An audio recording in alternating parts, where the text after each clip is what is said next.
Hello friends, welcome back in crystal chemistry. दोस्तों, कुछ time हो गया था वीडियो बनाए हुए, वापस आपके सामने वीडियो लेकर के आया हूँ। आज बहुत इंपॉर्टेंट टॉपिक दोस्तों लेके आया हूँ और टॉपिक का नाम है क्वांटम संख्याएं।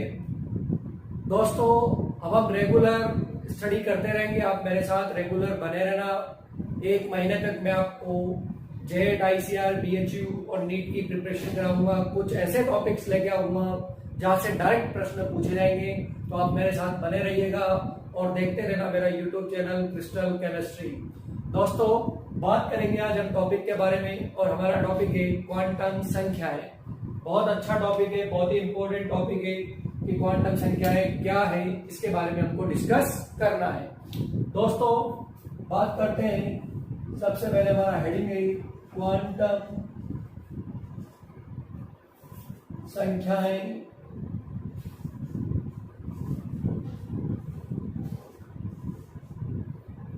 क्वांटम संख्याएं जो इंग्लिश मीडियम वाले विद्यार्थी हैं उनके लिए क्वांटम नंबर।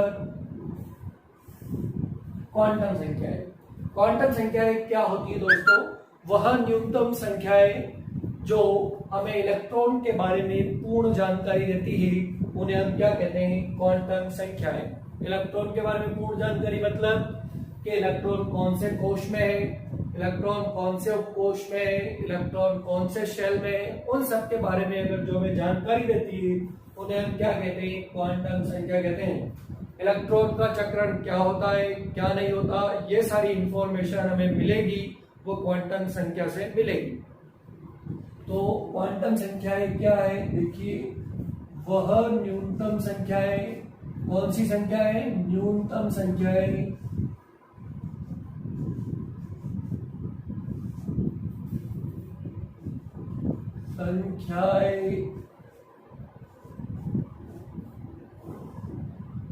जो इलेक्ट्रॉन के बारे में जानकारी देगी, जो इलेक्ट्रॉन के बारे में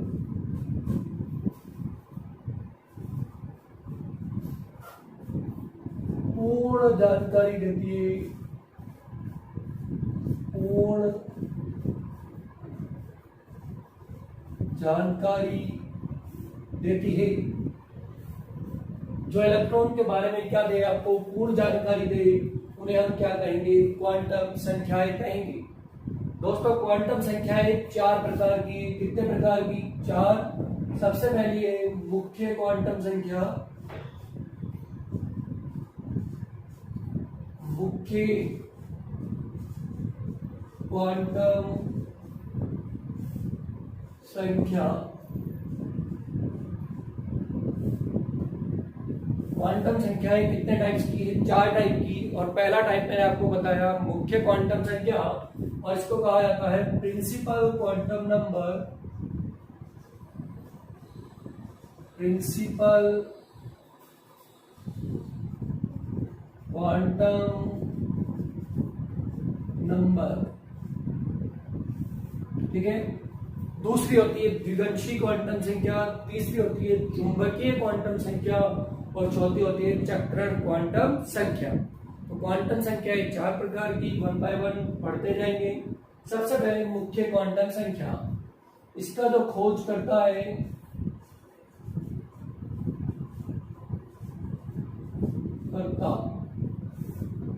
वो है बोहर। कौन है इसका खोज करता? बोहर। दूसरी बात जो आपको इसमें ध्यान रखनी है, मुख्य क्वांटम संख्या जो होती है वो कोश के बारे में जानकारी देती है। कोश के बारे में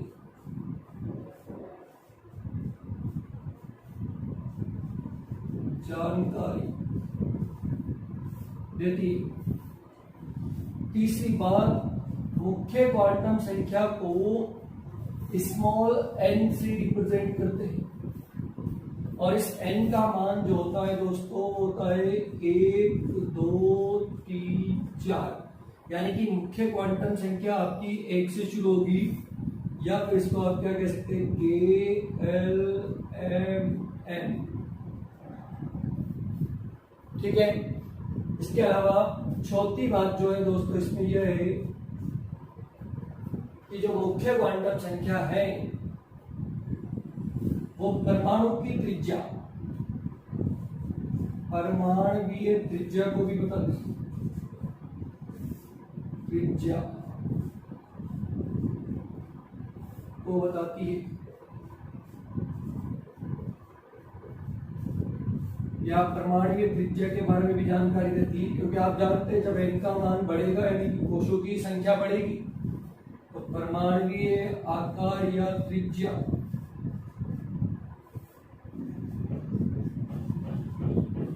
आकार भी बढ़ेगा।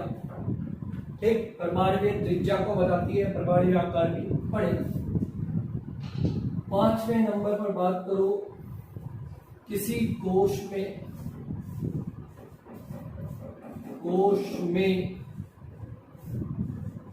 मैक्सिमम इलेक्ट्रॉन जो होते हैं वो होते हैं 2n²। देखो यहां भी n आ रहा है। छठी बात जो इसमें है, किसी कोश में कक्षकों की संख्या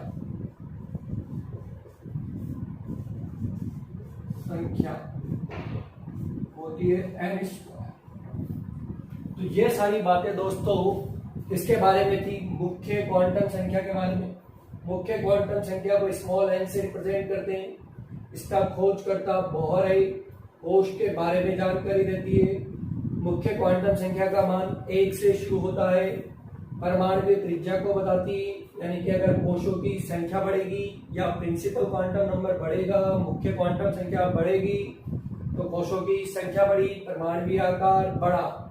किसी कोश में मैक्सिमम इलेक्ट्रॉन 2n², किसी कोश में कक्षकों की संख्या n²। तो दोस्तों ये बात थी मुख्य क्वांटम संख्या के बारे में। दूसरी क्वांटम संख्या हमारी जो है वो है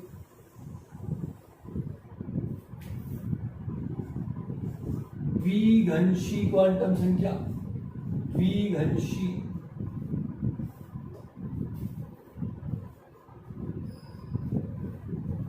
क्वांटम संख्या जिसको हम बोलते हैं एजीमुथल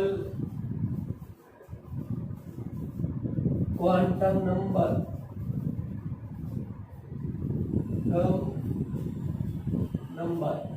और इस द्विघंशी क्वांटम संख्या को रिप्रेजेंट किया जाता है स्मॉल एल से।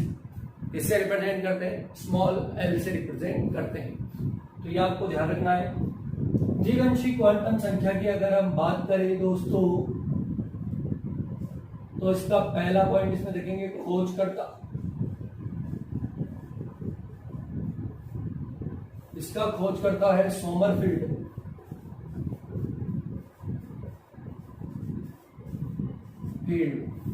ठीक, द्विघंशी क्वांटम संख्या का खोजकर्ता कौन है? सोमरफील्ड। ये जानकारी किसके बारे में देती है?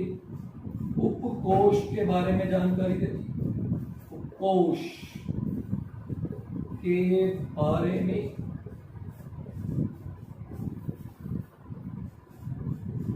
जानकारी, उपकोश के बारे में जानकारी देती है। इसका मान जो होता है एल का मान, अगर हम बात करें एल का मान जो होता है वो होता है 0 से n-1। एल का मान क्या होता है? 0 से n-1। देखो अगर एल का मान, ये एल है, अगर एल का मान 0 है तो उपकोश होगा एस। एल का मान 1 है तो पी। एल का मान अगर 2 है तो डी, और 3 है तो एफ। ठीक, एल का मान 0 से n-1 होता है, तो 0 से शुरू होगा और कहां तक जाएगा? n-1 तक। देखो यहां पर 0 है, अगर एल का मान 0 है तो कोश कौन सा होगा? एस। 1 है तो पी, 2 है तो डी, और 3 है तो एफ होगा। इसके अलावा ये जो होती है, चौथे नंबर पर बात करें, और एक और खास बात याद रखना दोस्तों, एल का मान कभी भी न तो n से बड़ा होगा और न n के बराबर होगा, यानी कि l का मान हमेशा n से छोटा होगा। l का मान न तो कभी n से बड़ा होगा और न ही उसके बराबर होगा, ये आपको याद रखना है। आगे देखिए दोस्तों, ये जो द्विअंशी क्वांटम संख्या होती है वो कक्षक की आकृति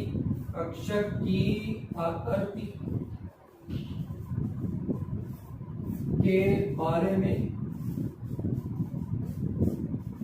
जानकारी देती है। कक्षक की आकृति के बारे में भी कौन जानकारी देती है? एल जानकारी देती है। तो दोस्तों हमने दो क्वांटम संख्याएं देखी, एक देखी मुख्य क्वांटम संख्या और एक द्विअंशी क्वांटम संख्या। मुख्य को n से रिप्रेजेंट करेंगे, द्विअंशी को स्मॉल l से रिप्रेजेंट करेंगे। मुख्य क्वांटम संख्या कोश के बारे में, द्विअंशी क्वांटम संख्या उपकोश के बारे में। n का मान 1 से शुरू होगा, जबकि यहाँ पर l का मान 0 से शुरू होगा। या l का मान 0 से n-1 होता है। l का मान न तो कभी n से बड़ा होगा और न ही n के बराबर होगा। तो ये आपको ध्यान रखना है, ठीक है। यहाँ पर इंग्लिश मीडियम वालों के लिए कोश की जगह शेल और कोश की जगह आप याद रखिएगा सब शेल, इतना आपको याद रखना है दोस्तों। इसके बाद हम बात करते हैं, आगे और बढ़ाते हैं। जिन्होंने इसका स्क्रीनशॉट नहीं लिया वो स्क्रीनशॉट ले लीजिए, ये बहुत अच्छे नोट्स है, आपके बहुत आगे तक काम आएंगे।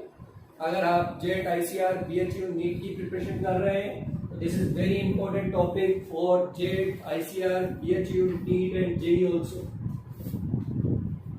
चलिए इसके बाद हम अभी कुछ प्रश्न करेंगे, उन प्रश्नों को देखेंगे। इन दोनों टॉपिक्स पर कौन कौन से प्रश्न हमारे बन रहे हैं उनको हम डिस्कस करेंगे। आप इसको कॉपी कीजिए, मैं इसको बिठाता हूँ।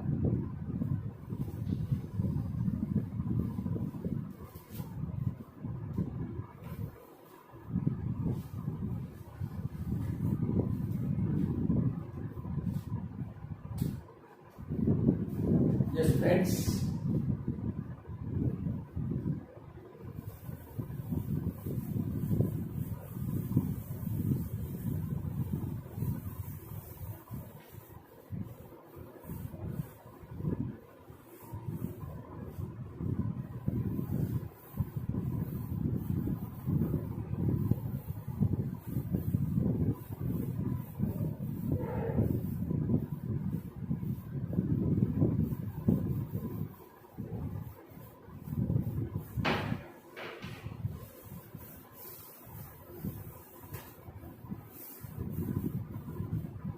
देखिए दोस्तों, चलिए अब कुछ प्रश्न करते हैं हम, जो हमने पढ़ा उस टॉपिक पर प्रश्न देखते हैं।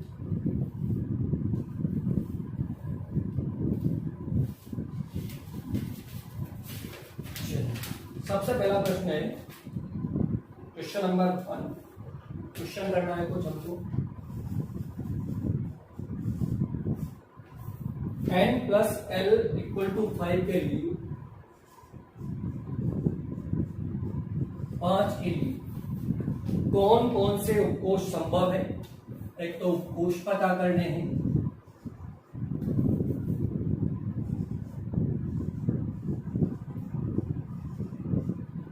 उपकोष संभव है, और इनमें अधिकतम कितने इलेक्ट्रॉन, मैक्सिमम कितने इलेक्ट्रॉन भरे जा सकते।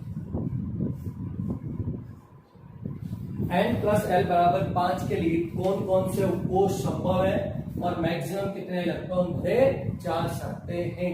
मतलब आपको n और l का योग करके किसके इक्वल लाना है? 5 के इक्वल लाना है, ठीक है। देखिए जरा, अगर मैं n + l की बात करूं बराबर 5 लाना है मुझे, तो देखिए अगर मैं n का मान यहाँ पर 5 रखूं और l का मान 0 रखूं, तब मेरे पास क्या आएगा? 5 आएगा नहीं आएगा? अब देखिए यहाँ पर n का मान कितना है? 5 और l का मान 0।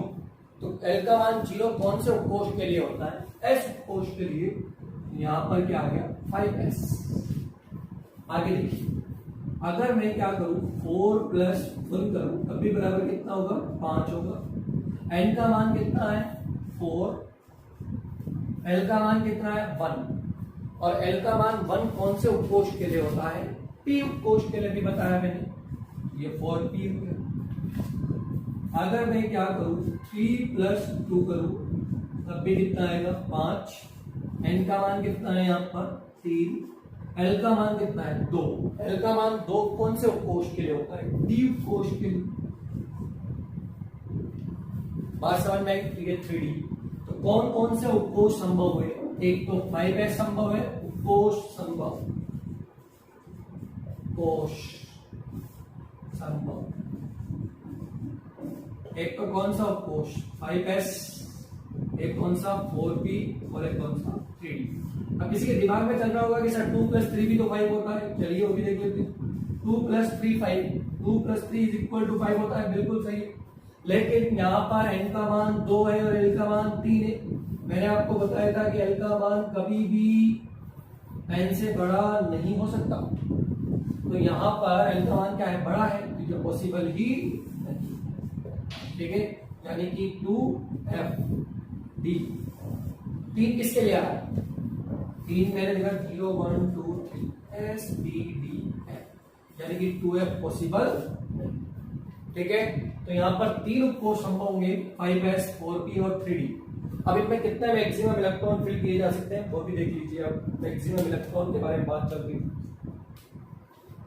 s उपकोष में एक ही कक्षक होता है जिसमें कितने इलेक्ट्रॉन भरे जा सकते हैं, 2, तो ये 2 इलेक्ट्रॉन इधर हो गए। p उपकोष में 3 कक्षक होते हैं, px py pz, प्रत्येक कक्षक में 2 इलेक्ट्रॉन भर सकते हैं, तो इसमें अधिकतम इलेक्ट्रॉन कितने भर सकते हैं, 6। और d उपकोष में कितने कक्षक होते हैं, 5, जिनमें अधिकतम कितने इलेक्ट्रॉन भरे जाते हैं, 10। तो टोटल इलेक्ट्रॉन कितने हो गए, 10 और 6 16 2 18 इलेक्ट्रॉन मैक्सिमम भरे जा सकते। तो इसका आंसर होगा, एक तो कौन कौन से उपकोष संभव थे, 5s 4p 3d, और कितने मैक्सिमम इलेक्ट्रॉन फिल किए जा सकते हैं, 18 इलेक्ट्रॉन। कितने, 18। तो दोस्तों समझ में आ गया होगा आपके, कोई दिक्कत है किसी को नहीं। चलिए सेकंड क्वेश्चन देखेंगे।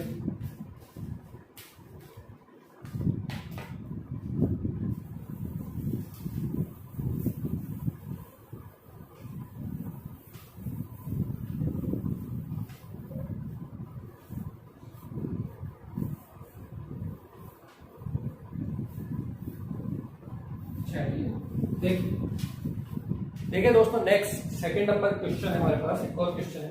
कॉपर 29 में सेम एज इट इज जैसे कैसे ये आप कर लेंगे इसको।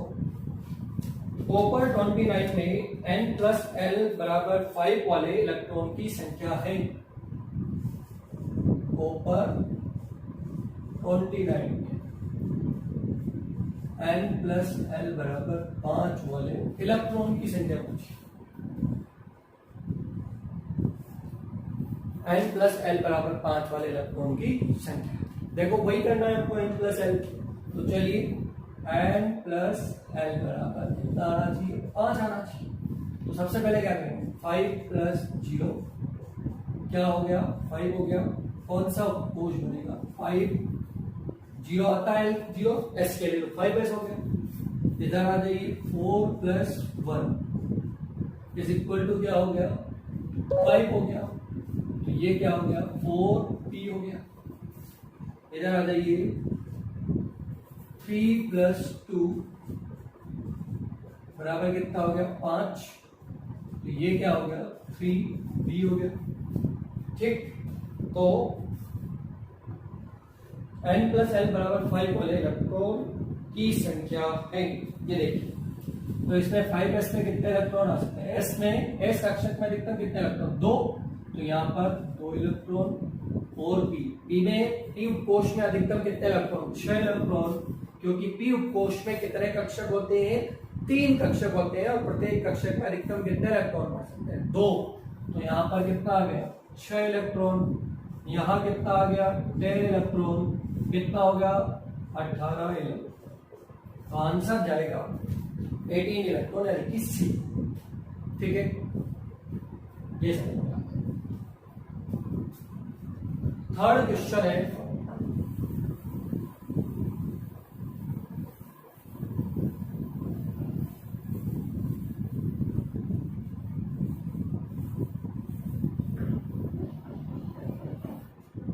देखिए दोस्तों, थर्ड प्रश्न, एक परमाणु के m कोश में 8 इलेक्ट्रॉन उपस्थित है। m कोश, कौन सा कोश है? m कोश, 8 इलेक्ट्रॉन उपस्थित है। तो इस परमाणु के लिए उन इलेक्ट्रॉन की संख्या क्या होगी जिनके लिए L बराबर 1 होता है? इलेक्ट्रॉन की संख्या बतानी है हमको, जिनके लिए L बराबर क्या होता है? 1 होता है।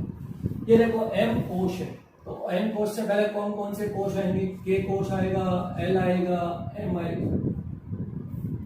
पहले कोश में अधिकतम कितने इलेक्ट्रॉन आते हैं भाई? 2। L में कितने आएंगे भाई? 8। और M में कितने हैं? 8।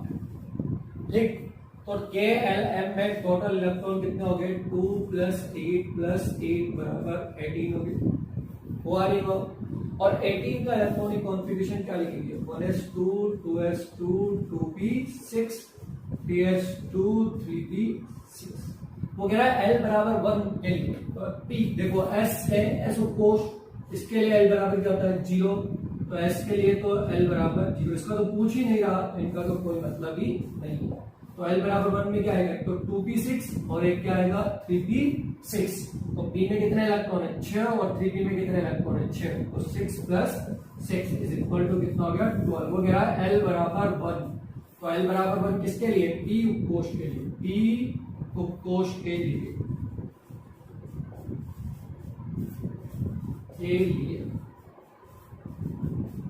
L बराबर 1। अभी बता। तो दोस्तों समझ में आ गया होगा। तो ये हमने 3 क्वेश्चन किए, इसके बाद आगे और प्रश्न करेंगे। अब 2 और क्वांटम संख्याएं बची है जिनको हमें स्टडी करना है। एक चुंबकीय क्वांटम संख्या और एक चक्रण क्वांटम संख्या, तो उनके बारे में भी बात करते हैं।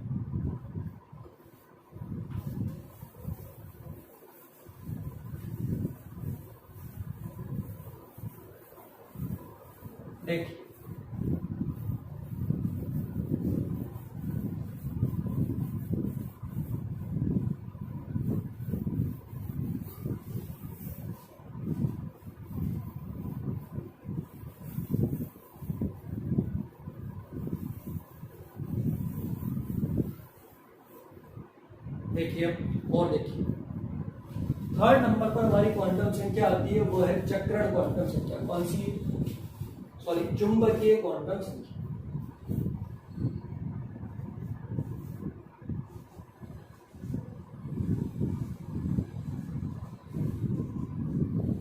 चुंबकीय क्वांटम संख्या, इसको बोलते हैं मैग्नेटिक क्वांटम नंबर।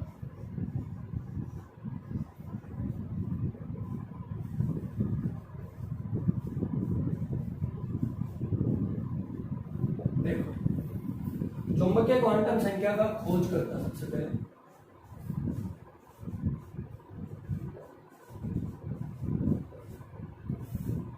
जीमान।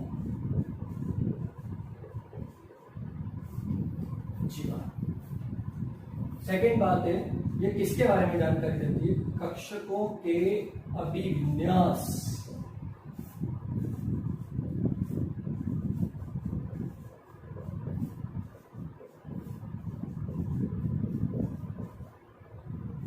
कक्षकों के अभिविन्यास के बारे में जानकारी।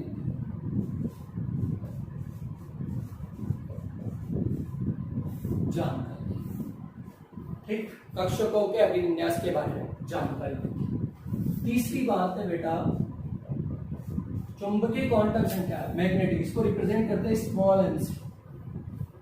ठीक, चुंबकीय क्वांटम संख्या का जो मान होता है m का मान, वो होता है दोस्तों -L से +L तक, -L से +L तक।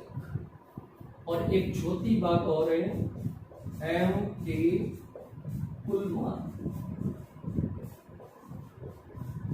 चुंबकीय क्वांटम संख्या के कुल मान को रिप्रेजेंट करा जाता है 2l + 1 से। ठीक, अब देखिए, अगर आप एस कक्षक लेते हैं, एस उपकोष लेते हैं, एस उपकोष के लिए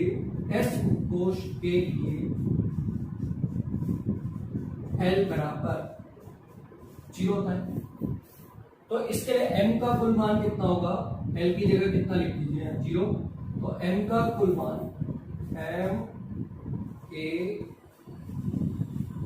कुल मान बराबर क्या है, l की जगह तो 2 इंटू 0 प्लस 1, तो m का कुल मान कितना आया भाई साहब 1 आया।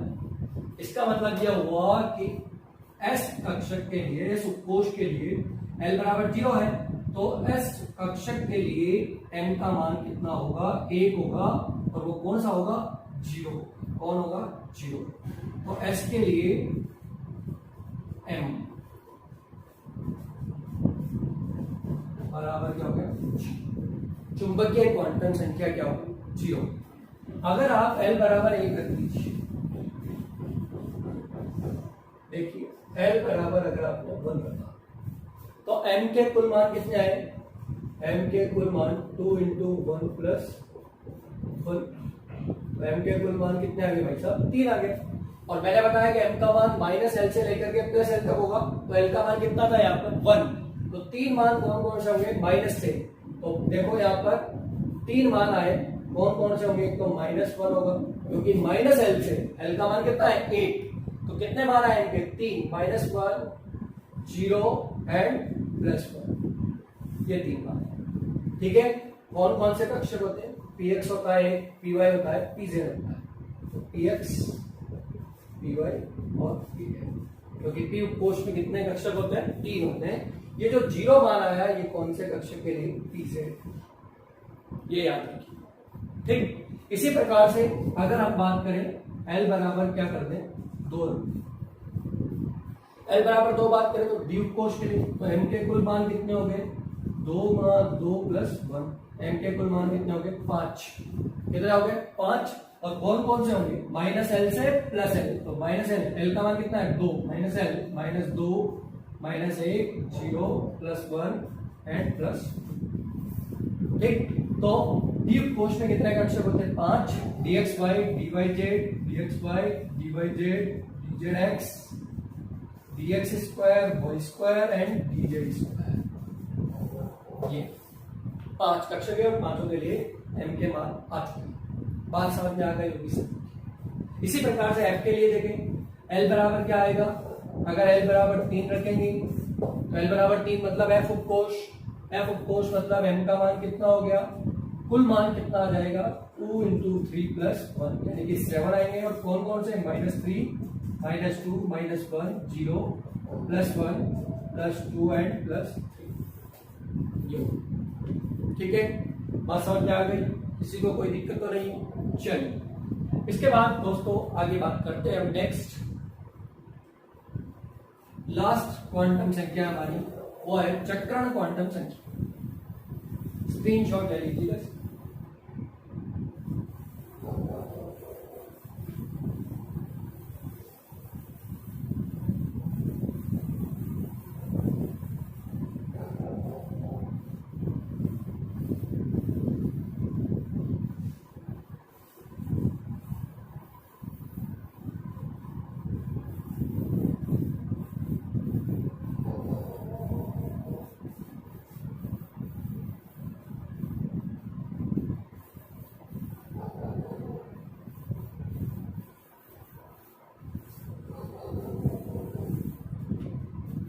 देखिए छोटे नंबर की क्वांटम संख्या है दोस्तों, वह है चक्रण क्वांटम संख्या।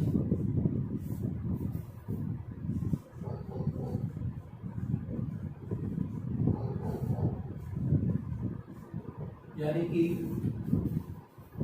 नाम है उसका स्पिन क्वांटम नंबर। इसको रिप्रेजेंट करते हैं चक्रण क्वांटम संख्या को एस, किससे रिप्रेजेंट करते हैं, एस से रिप्रेजेंट करते हैं। इसका खोजकर्ता है, खोजकर्ता चक्रण क्वांटम संख्या का खोजकर्ता है वो है गोल्डस्टाइन। Goldstein and यूलेनबेक।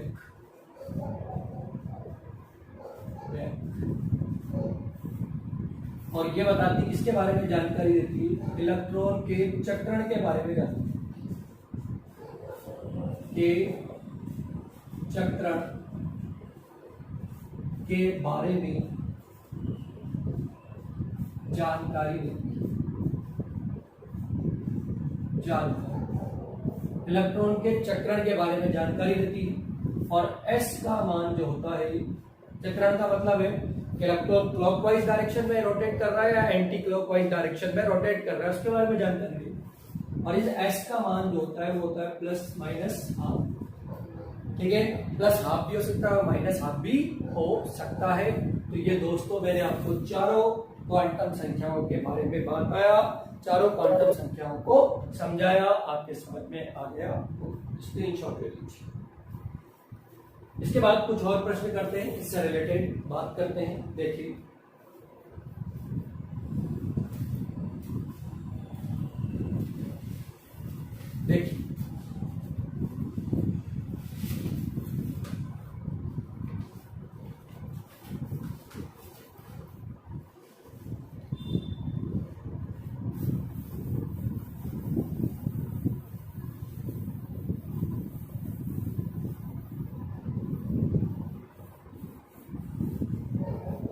देखिएगा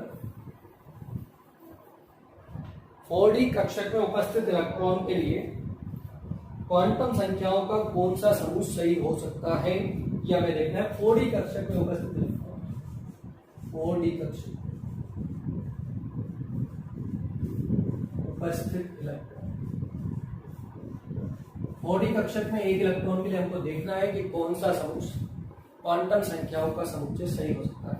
इसके लिए क्वांटम संख्या देखो, यहाँ 4 दिखा है, तो ये शेल बता रहा है n का बराबर तो कितना होगा 4, l बराबर क्या हो जाएगा d आ रहा है, तो मैंने बताया था 0 1 2 3 s d d, और d के सामने क्या आ रहा है 2 के सामने क्या आ रहा है d आ रहा है, तो d का मान कितना आएगा 2, l का मान कितना जाएगा 2, l बराबर कितना होगा d के लिए 2।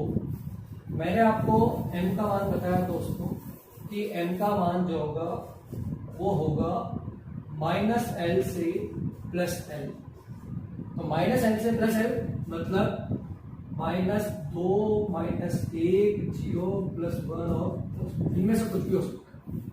ठीक है, तो क्या है ऑप्शन में -1 और या -1, m बराबर क्या, ठीक। और स्पिन क्वांटम नंबर एक इलेक्ट्रॉन है, चाहे वो क्लॉकवाइज डायरेक्शन में हो सकता है, चाहे वो एंटी क्लॉकवाइज डायरेक्शन में हो सकता है। तो अगर +1/2 है तब भी सही है और -1/2 है तब भी सही, ऑप्शन भी क्या रहता है -1/2। तो हमारा जो ए ऑप्शन है वो क्या होगा, ठीक। नेक्स्ट है, किसी परमाणु के एक इलेक्ट्रॉन के लिए m बराबर -3 प्राप्त होता है, तो इस इलेक्ट्रॉन के लिए मुख्य क्वांटम संख्या का मान हो सकता है। m बराबर कितना आया है -3 आया है 3, तो इस इलेक्ट्रॉन के लिए मुख्य क्वांटम संख्या यानी कि n का मान क्या होगा, तो ये तो आराम से दिख रहा है ऑप्शन में 2 3 5 0। तो देखो m का मान -3 आया, इसका मतलब है l का मान क्या होगा 3 होगा, ठीक। और l का मान 3 है तो इस l से तो बड़ा ही होगा, तो n क्या होगा बड़ा होगा l से। 3 से कौन बड़ा है यहाँ पर, न तो 2 बड़ा है, न 3 बड़ा है, न 0 बड़ा है, तो क्या बड़ा है 5, तो आंसर क्या आएगा 5, यानी कि सी ऑप्शन। आई बात। नेक्स्ट है, निम्न में से कौन से उपकोष का निर्माण संभव नहीं है, कौन से उपकोष का निर्माण संभव है। देखो 4s 5p